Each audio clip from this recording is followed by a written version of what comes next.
Então, vamos falar aqui um bocadinho sobre o modelo relacional, o que é e para que é que serve. O modelo é um modelo matemático e a grande vantagem é que, de facto, consegue descrever os dados de um problema que pode ser descrito em linguagem natural, mas depois fica representado de uma forma inequívoca e matematicamente estável. Ou seja, enquanto que nós, quando temos um problema que é apresentado por escrito ou falado, muitas vezes parece que aquilo ali está correto, mas ficam ali muitas imprecisões no ar. Quando a gente passa para o modelo relacional, para o modelo entidade de relacionamento, essas imprecisões, essas indefinições deixam de existir. Em princípio, aquilo fica, sem sombra de dúvidas, representado, ou de uma maneira ou de outra, mas essas imprecisões desaparecem, está bem? Portanto, é uma ferramenta muito útil para passarmos desta tal descrição informal para algo bem preciso. O modelo tem outra vantagem, é que é muito facilmente entendível, mesmo por pessoas que não são da área da informática. O modelo, eu tenho aqui um exemplo, isto aqui não é exatamente um modelo ER, mas mostra aqui já duas tabelas e a sua relação, porque nós até podemos ver o que resulta da aplicação deste modelo, e creio que vocês compreendem bem o que é que está. Por exemplo, se eu pegar aqui no empregado Smith e vos perguntar qual é o código do departamento, ou débito nó, vocês vão me dizer que é o 20. Muito bem. Ou se perguntasse qual era o seu emprego, ou a sua tarefa, o seu job, é clerk. E agora, se eu perguntar qual é o nome do departamento em que ele trabalha? Portanto, temos aqui esta tabela dos empregados, temos aqui outra tabela dos departamentos. O que é que vocês fazem? Intuitivamente vão ali ver aquele 20 do departamento, vão à tabela dos departamentos, procuram o 20 e diriam que o Smith trabalha no research, certo? E acho que mesmo alguém que não seja de informática percebe isto perfeitamente e consegue fazer esta ligação. Portanto, isto aqui é uma vantagem muito grande deste modelo, que é o facto de ser muito intuitivo, está bem?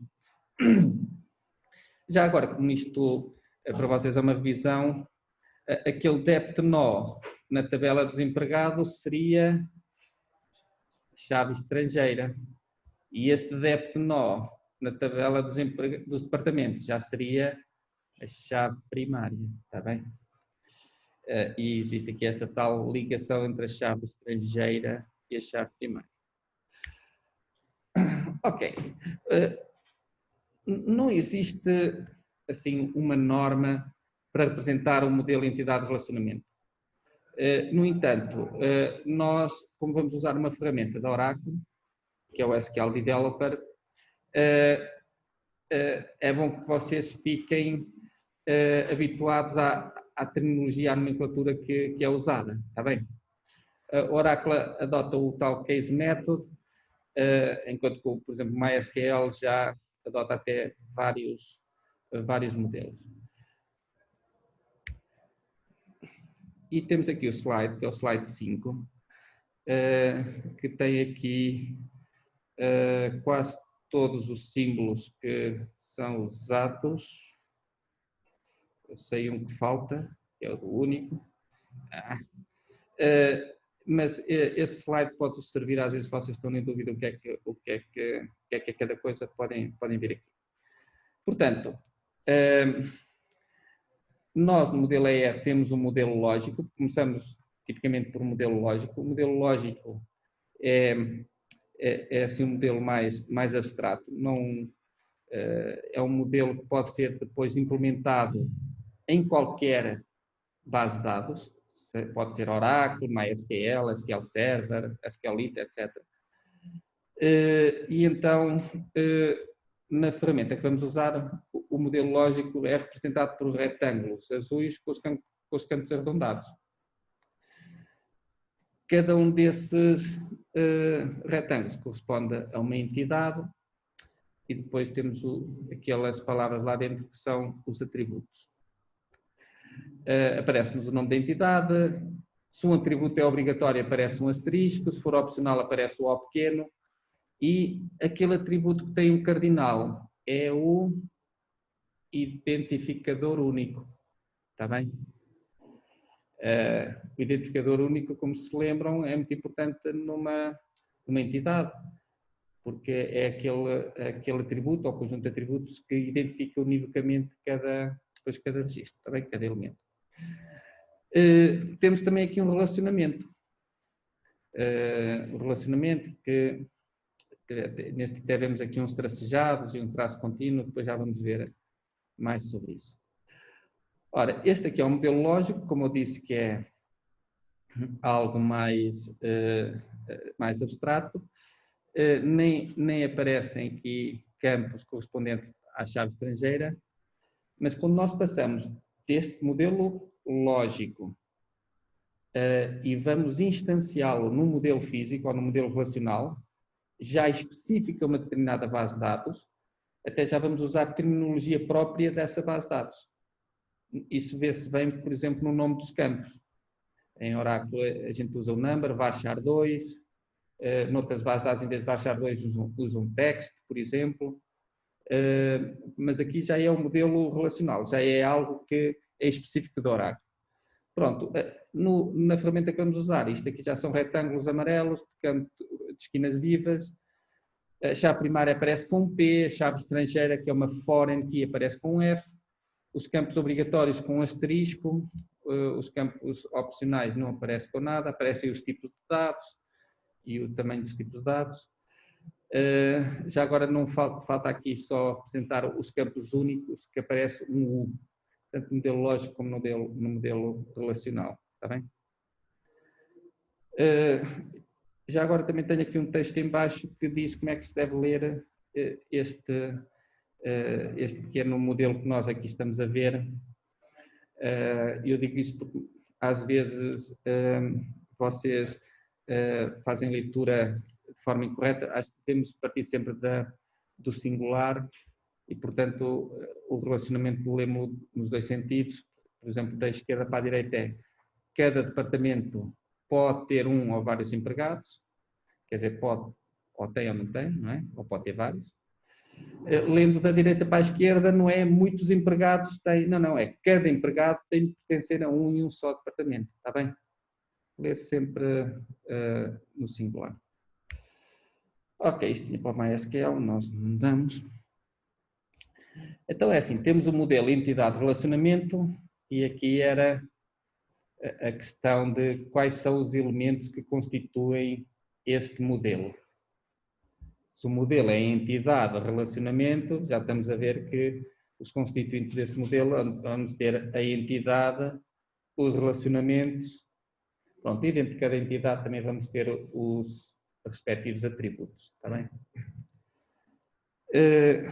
Quando se está a definir um modelo entidade-relacionamento, devemos seguir uma abordagem top-down.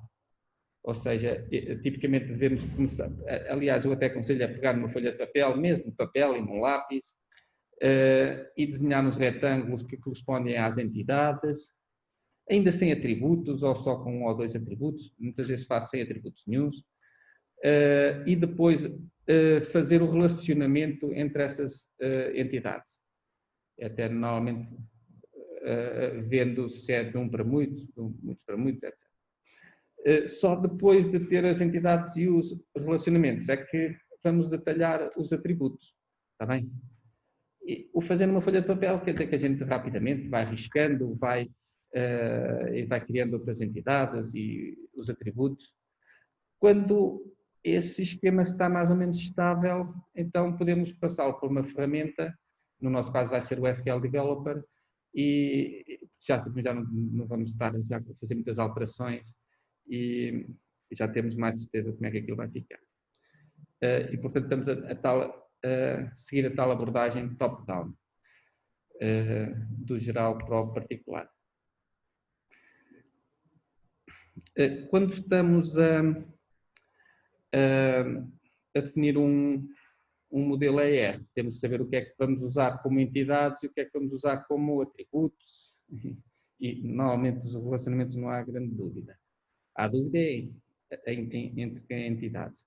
Mas pronto, o que é uma entidade? Uma entidade já é algo que é importante para o nosso problema e que nós vamos ter que guardar dados sobre ela,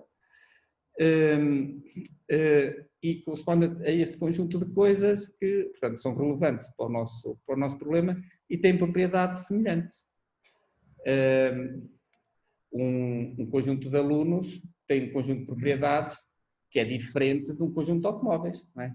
E, portanto, as suas propriedades são diferentes de outros conjuntos ou de outros grupos de coisas relevantes. Eu digo coisas, mas podem ser pessoas, animais, objetos, coisas imaginárias, etc. Uma entidade é tipicamente descrita com pelo menos 2 atributos, está bem? Podemos ter só com um, mas normalmente tem mais do que um atributo. Portanto, quando nós estamos a tentar imaginar se determinada coisa é uma entidade ou não, nós podemos ver, ok, se temos uma lista de coisas semelhantes, tipicamente é uma entidade. Nosso problema, vamos ter uma lista de cidades. O que é que isso há de dizer? Se calhar vai ser uma entidade. Está bem? Estão a perceber? Uma lista de escolas? Se calhar vou ter uma entidade. Ok, exemplos de entidades, creio que não terão dificuldades de elencar, eu já aqui dei alguns exemplos. Mas reparem que isto são exemplos tipo, porque depende do problema em questão, está bem? Aquilo que num determinado problema é uma entidade, noutra pode ser um mero atributo e vice-versa, está bem? Ok, então já que estou a falar de atributos, o que é um atributo? O atributo é de facto uma daquelas propriedades da entidade. Ou características da entidade, não é? No caso do estudante, o que é que vamos ter? Se calhar o nome, podemos ter a morada, o número de contribuinte, estão a perceber? O número de aluno, são as propriedades daquela entidade. Os atributos depois também vão ter um determinado domínio. Por exemplo, o número do cartão de cidadão é numérico, é o número, não é? O nome já é texto. No caso do oráculo, há de ser o varchar 2, que é aquilo que nós usamos. Estão a perceber? Data de nascimento, qual é o tipo de dados? É do tipo data, está bem? Também exemplos de atributos também, creio que não será difícil para vocês. Nome, morada, descrição, isto estou aqui a pôr, mas pode ser matrícula, a cor. Aliás, eu gosto de pegar na cor e até discutir aqui um pouco se a cor é um atributo ou é uma entidade. E costumo usar aquele exemplo de, ok, se for num aluno, a cor dos olhos é um atributo. Mas se estivermos a trabalhar noutro contexto, eu costumo referir, por exemplo, a um programa de desenho, a cor já pode ser uma entidade, em que tem vários componentes, se é YK ou RGB, e quais são os componentes. Portanto, não podemos pegar numa coisa qualquer e dizer que aquilo é entidade ou atributo. Não, depende do contexto em que estamos a usar, está bem? Estes exemplos que aqui pus foi naqueles exemplos típicos é que estes serão atributos, está bem?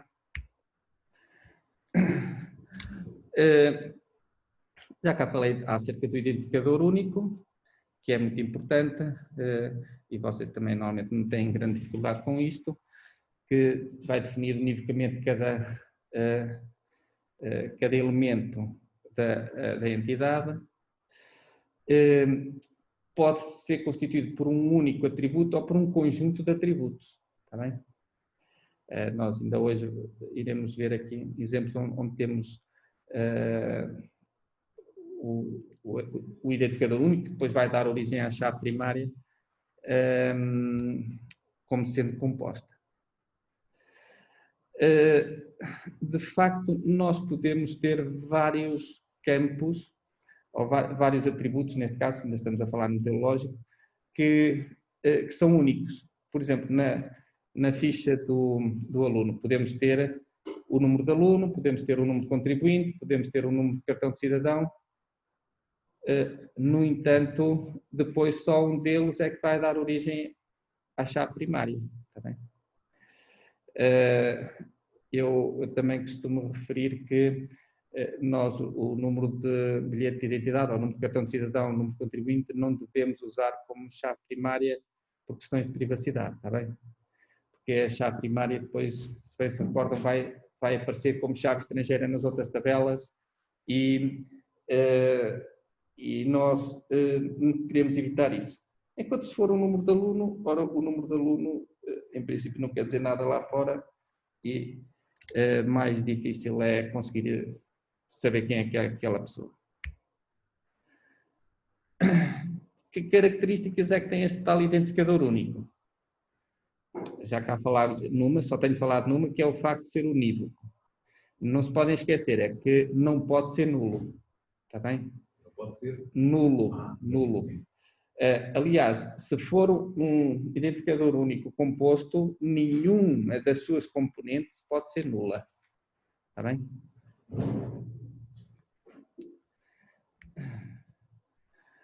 Ok, também tenho aqui alguns exemplos de identificadores únicos, já aqui falámos. Até poderia ser a chapa de matrícula no automóvel, o código de aluno, etc. E cá tenho a referência que falei há bocadinho. Ora, então, um atributo pode ser de vários tipos. Um deles já aqui falei, que é o identificador único. Outro é se aquele atributo é obrigatório ou não, certo? Na realidade, se ele é um atributo opcional, quer dizer que pode ser nulo. Se é obrigatório, quer dizer que tem que ser sempre preenchido, não é? Pode ser um atributo único, já cá falámos neles. Aqui tenho chave estrangeira, que normalmente só aparece no modelo físico ou relacional, mas podemos depois também ter isso. Também podemos ter, em algumas bases de dados, atributos auto-incrementados, que tipicamente a gente usa como identificador único, que sempre que eu ensino um novo elemento, aquilo vai se incrementando. Já disse que, pelo menos aqui no SQL Developer, aliás, na maior parte das ferramentas Case, as chaves estrangeiras não são representadas no modelo lógico. Pronto. Relativamente ao relacionamento, que vocês sabem perfeitamente o que é aqueles tracinhos que vão unir duas entidades, nós podemos também caracterizá-los aqui pelo nome, pela participação ou pela cardinalidade. Ok, o nome aparece aqui, que é para eu dizer que tipicamente não usem. Quando a gente tem um modelo de entidade de relacionamento, normalmente aquilo ocupa a folha de papel toda ou o ecrã todo, já é verdadeiramente complexo, não vale a pena estar a encher aquilo mais com um texto que ainda por cima diz pouco, não é? O relacionamento entre um trabalhador e o departamento, o empregado e o departamento, que é o empregado trabalha no departamento, o departamento tem, então o quê? Punhamos essas duas coisas, e tornou aquele modelo mais claro. Epá, muitas vezes não fica mais claro. O nome, na grande maior parte das vezes, não traz assim benefícios. Então, o meu conselho na prática é não usar. Está bem? Algo que é muito importante citar é a cardinalidade. A cardinalidade é o quê? Diz-nos o grau do relacionamento. E vocês conhecem 3 tipos. É de 1 para 1, de 1 para muitos, que é o mesmo que de muitos para um, não é? E temos de muitos para muitos. A parte do muitos normalmente parece o pé de galinha, não é? Para além da cardinalidade, também temos a participação, que às vezes vocês se esquecem de representar. Não está aí nas vossas prioridades, tipicamente, preocuparem-se com a participação. Mas a participação indica que se aquele relacionamento é obrigatório ou é opcional. Tá bem? A parte opcional aparece com a linha tracejada, a parte obrigatória, essa aparece com a linha contínua. Muito bem, então temos aqui exemplos de relacionamentos. E começo aqui com o relacionamento de 1 para 1. O que é que tenho aqui do lado esquerdo? Uma entidade que é a entidade cliente e outra entidade que é a informação de contacto. Qual é a ideia? Eu tenho os clientes, a lista de clientes, e para alguns deles eu tenho mais informação de contacto, como sendo a rua, a cidade e o telefone, está bem? Mas nem é para todos. E então decidiu-se colocar isto numa entidade separada, porque só alguns clientes é que têm esta informação. Então vejam, o relacionamento está de 1 para 1, está bem? Até tem ali um tracinho que já vou falar sobre ele. Já agora, num relacionamento de 1 para 1, vamos ver como é que se lê isto. Então posso começar da esquerda para a direita, mais uma vez, lembrem-se que é sempre do singular. Portanto, é cada cliente, depois aparece a linha tracejada. Então, cada cliente pode ou não, ou pode ter ou não, um e um só registro com informação de contacto. Agora posso ler a partir do outro lado. Cada registro de informação de contacto, depois tem a linha contínua. Tem que pertencer a um e um só cliente. Não fazia sentido. Reparem, isto representa claramente o problema. Eu posso ter clientes que não têm informação de contacto, mas se eu tenho informação de contacto, aquilo tem que pertencer a um cliente, certo? Okay. Então, o exemplo do relacionamento de 1 para 1. Ora, temos agora aqui um exemplo de um relacionamento de 1 para muitos. E temos cá o tradicional aqui do departamento e dos empregados. Nós, à tabela, ou à entidade que está aqui do lado esquerdo dos departamentos, até podemos chamar a entidade pai, e a entidade dos empregados, entidade filho, no sentido que um pai pode ter vários filhos, podia ser mãe, mas agora vai. Mas tradicionalmente é assim que é representado. Está bem? Como é que nós lemos isto? Mais uma vez, da esquerda para a direita. É cada departamento pode ou não ter um ou mais empregados. Tem a linha traceada, está bem? Se eu leio da direita para a esquerda, é, mais uma vez, cada empregado tem que pertencer a um só departamento. Está bem?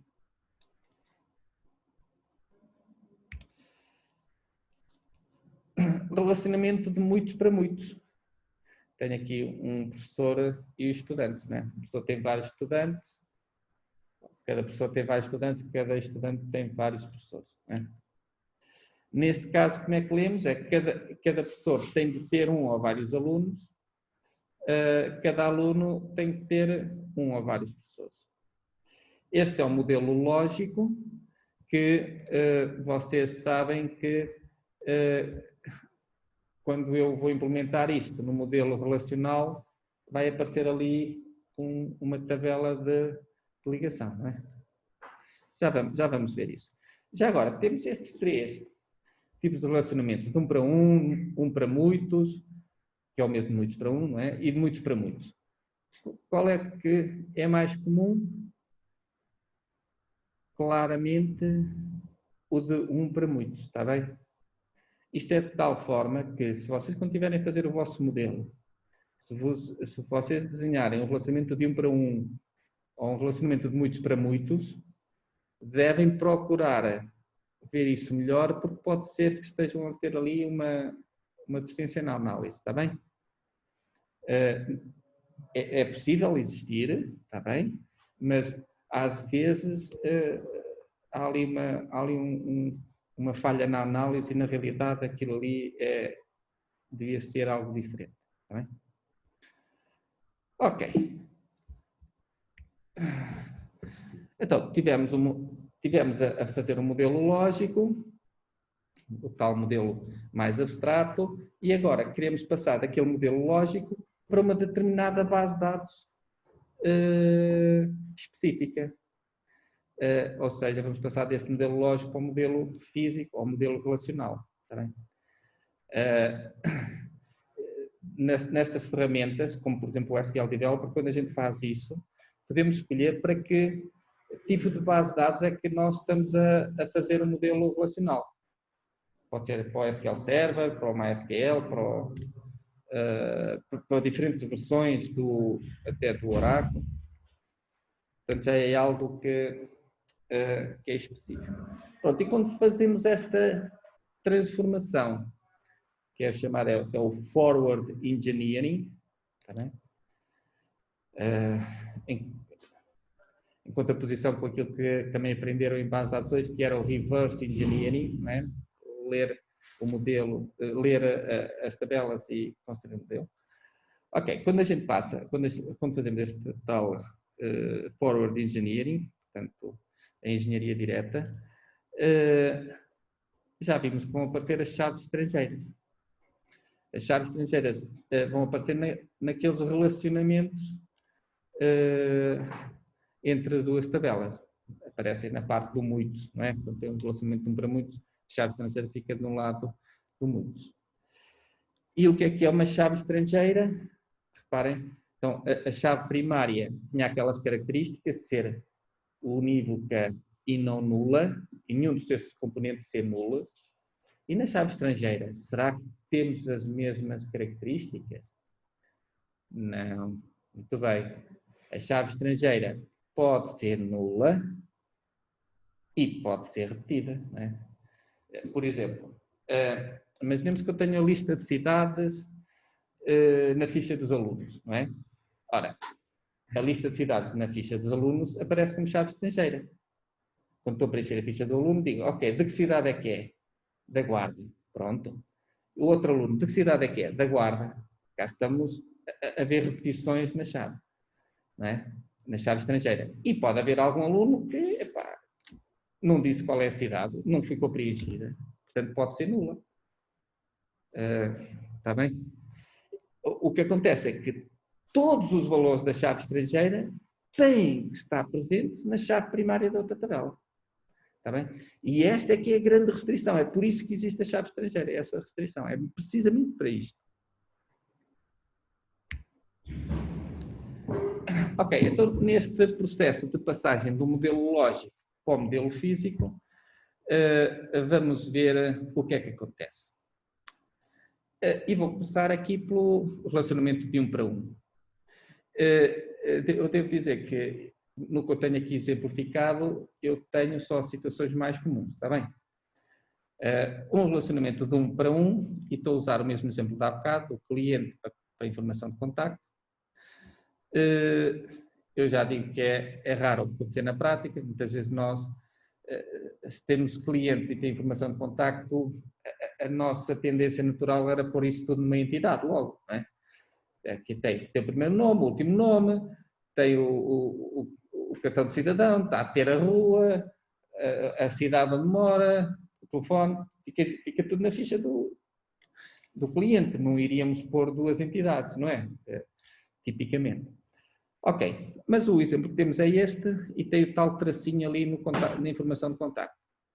É porque a informação de contacto é uma entidade fraca. Depois explico isso mais à frente, mas já vemos aqui. O que é que significa este tracinho? Significa que a chave primária da entidade do cliente vai formar a chave primária da entidade do contacto, da informação de contacto. Está bem? E se nós olharmos para o modelo relacional, que é automaticamente feito, da ferramenta que nós usamos, ele é automaticamente criado, nós podemos ver aqui, nas tais retângulos amarelos, que onde temos Contact Information, passamos a ter 4 campos. Um deles é o Client ID Client, e que tem um P e um F, que é simultaneamente chave primária e chave estrangeira. E claro, é a chave estrangeira que se liga à chave primária da tabela cliente, e a chave primária porque vai definir unicamente cada registro da tabela de informação de contacto. Está bem? E garante-nos aqui a tal relacionamento de 1 para 1. Tá? O que eu digo é que também nós, quando implementamos isto, do modelo lógico para o relacional, estas duas entidades podiam dar origem a uma única tabela, como eu represento aqui do lado direito, em que aqueles 3 campos, street, city e phone, aparecem como opcionais nesta tabela única. Está bem? Reparem que o facto de ser uma tabela em vez de duas, em termos de desenvolvimento de uma aplicação, é mais fácil, não é? Se tiverem a fazer o interface, se tiverem para uma aplicação, é mais facilitado. Tá? Ok.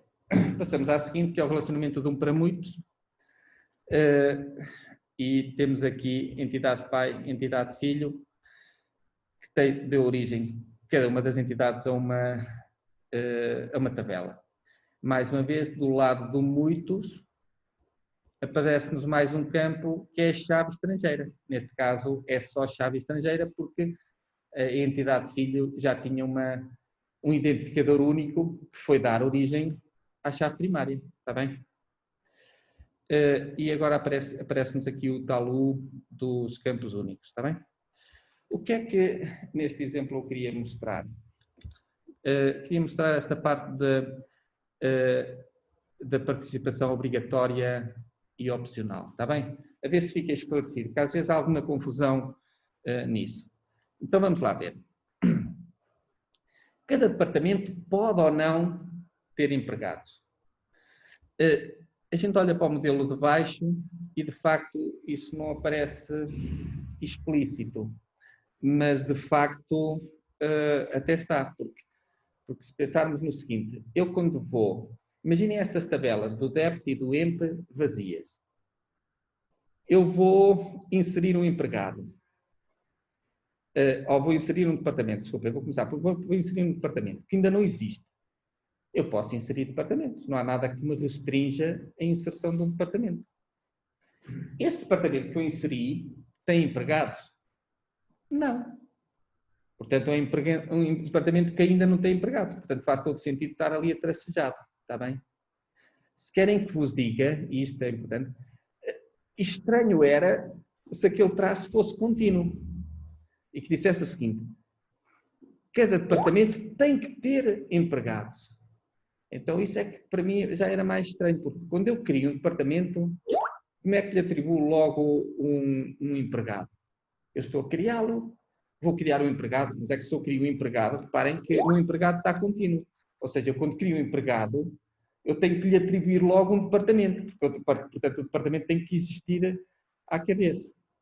Então, no relacionamento de um para muitos, para mim o que é habitual ver-se é, do lado 1, o opcional. Claro que às vezes também aparece contínuo naquele sentido. Ok, no ato de criação ainda não tem nada, mas logo a seguir é para ficar com qualquer coisa. Mas para nós conseguirmos garantir isso, temos que escrever código. Estão a perceber? Porque em termos de modelo, o que sai naturalmente é este opcional. Está bem? Portanto, perceberam essa parte do lado 1. Agora, do lado do muitos, está contínuo. Significa que cada empregado tem que pertencer a um departamento. Como é que isso é garantido? É garantido na chave estrangeira ter lá um asterisco. É uma chave obrigatória. Estão a ver aqui na tabela EMP amarelo?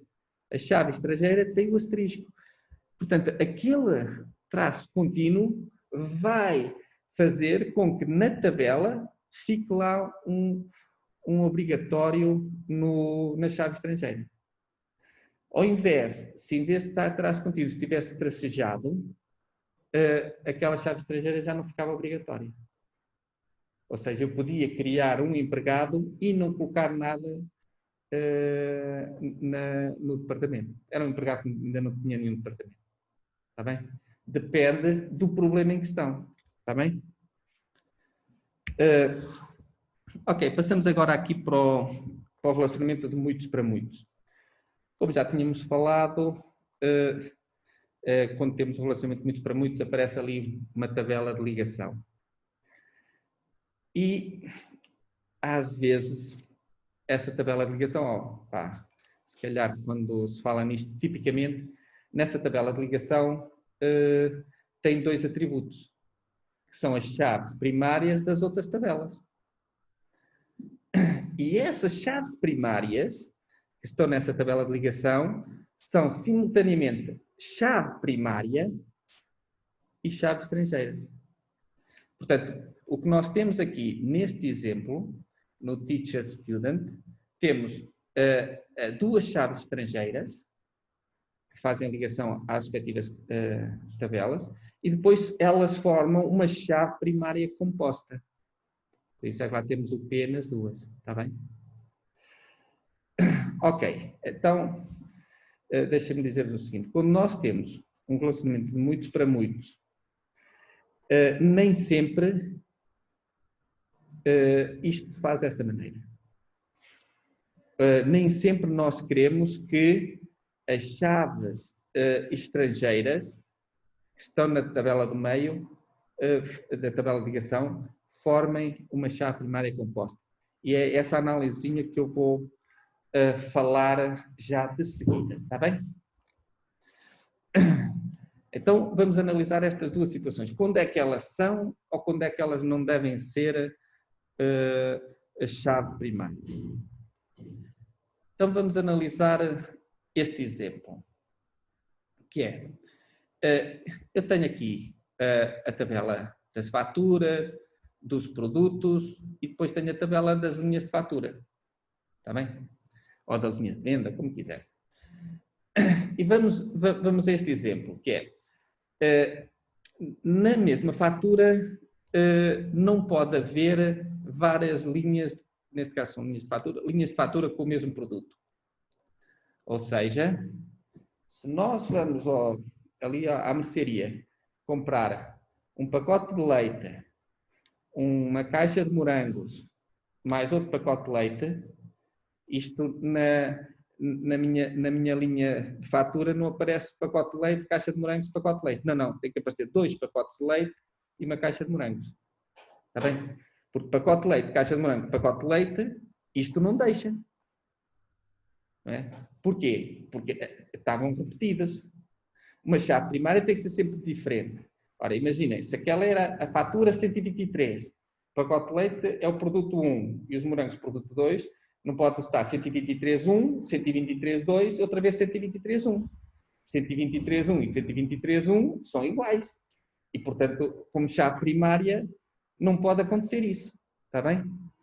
Portanto, se eu quiser que, de facto, não possa haver, na mesma fatura, várias linhas de fatura com o mesmo produto, então eu sou obrigado a colocar estas chaves estrangeiras como sendo uma chave primária composta. Está bem?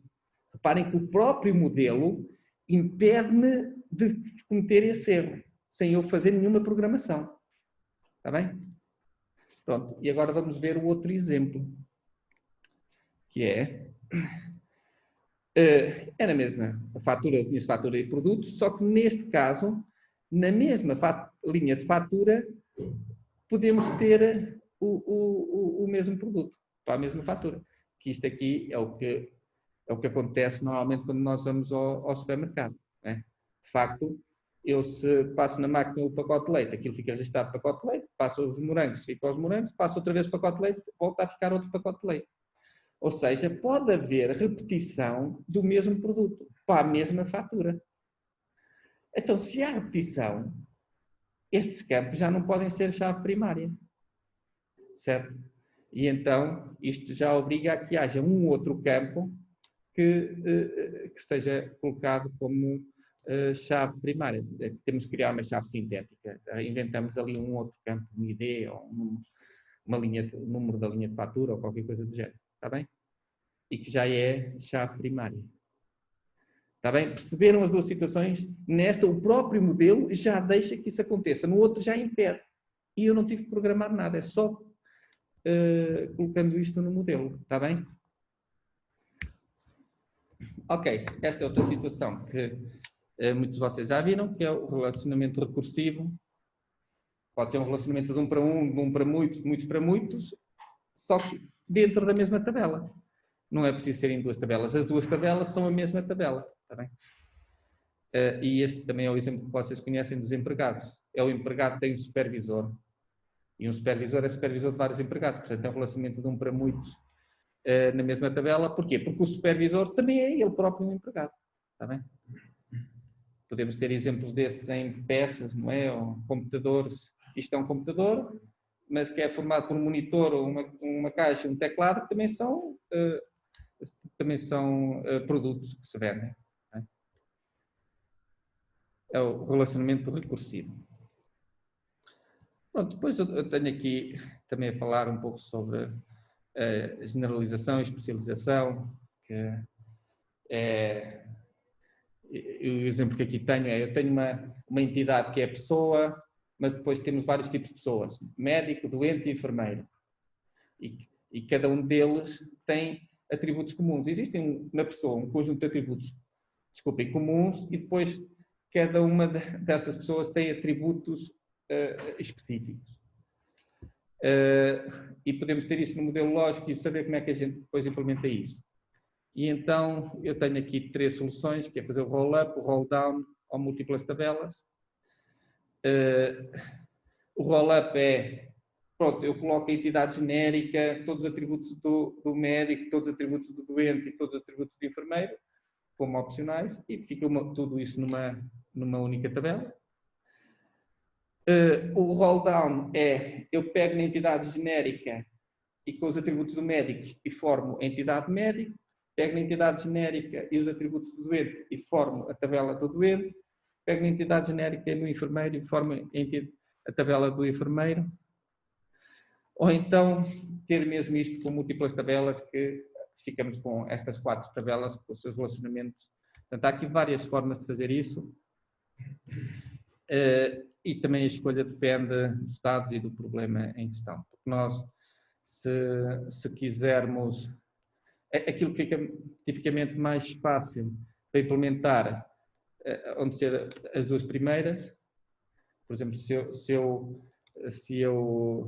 tiver um ecrã para médicos, outro para doentes, outro para enfermeiros, de facto, se calhar aquilo estar em 3 tabelas diferentes é melhor.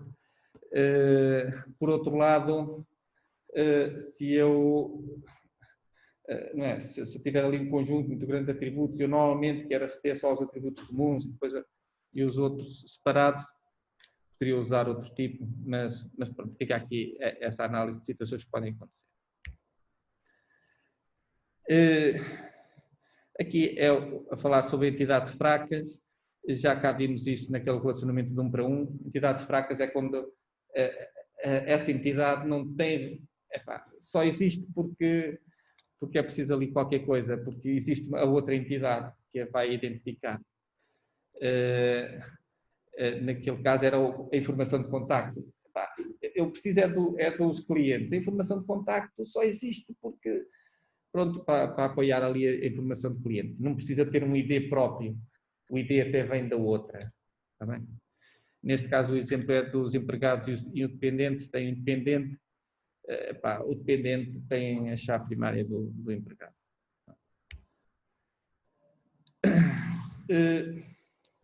E por fim, falar só sobre as restrições de integridade, que nós ainda iremos cá voltar a este assunto, mas quando estamos a desenhar um modelo,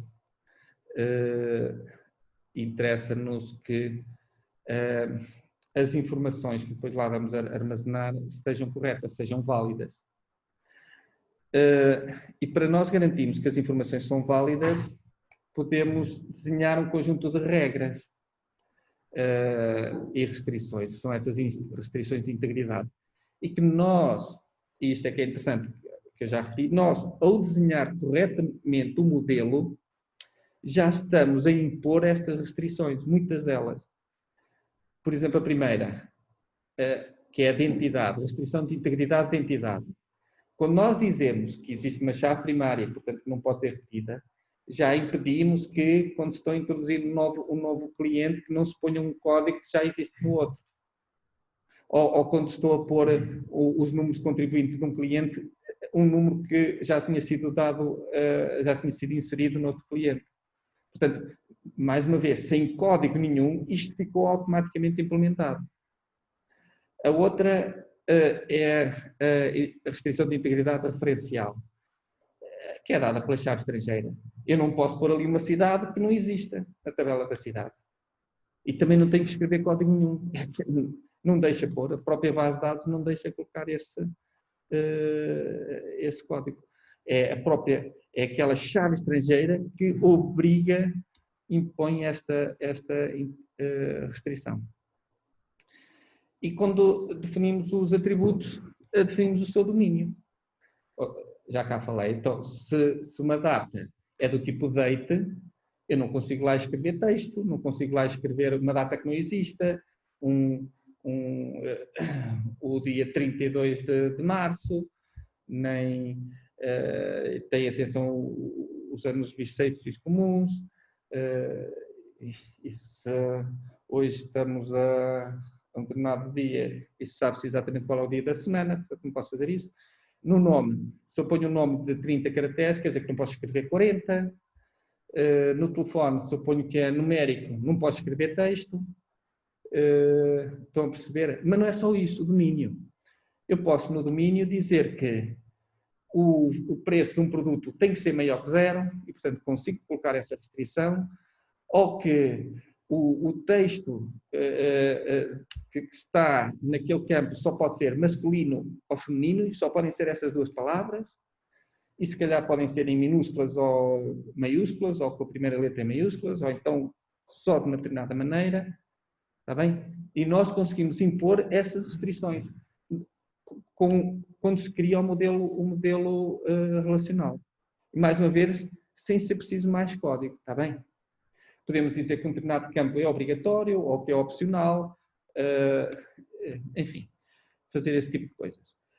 Depois, temos outras restrições que não conseguimos fazer desta maneira. Por exemplo, dizer que o que eu tenho num determinado campo é a soma de todos os registros dos outros. Por exemplo, imaginemos que eu tenho o número de vezes que um livro já se vendeu e eu ter que contar todas as vendas daquele ano. Tem que lá estar aquilo. Como é que eu obrigo, quando preencho lá, tem que ter aqueles valores? Ou do total da fatura, que é a soma dos produtos do preço pela quantidade dos produtos. Não é? Como é que consigo obrigar a isso? Tenho que escrever código para fazer isso. Então aqui chamam-se as tais regras complexas de negócio, está bem? Aqui já é preciso escrever código, tá? E pronto.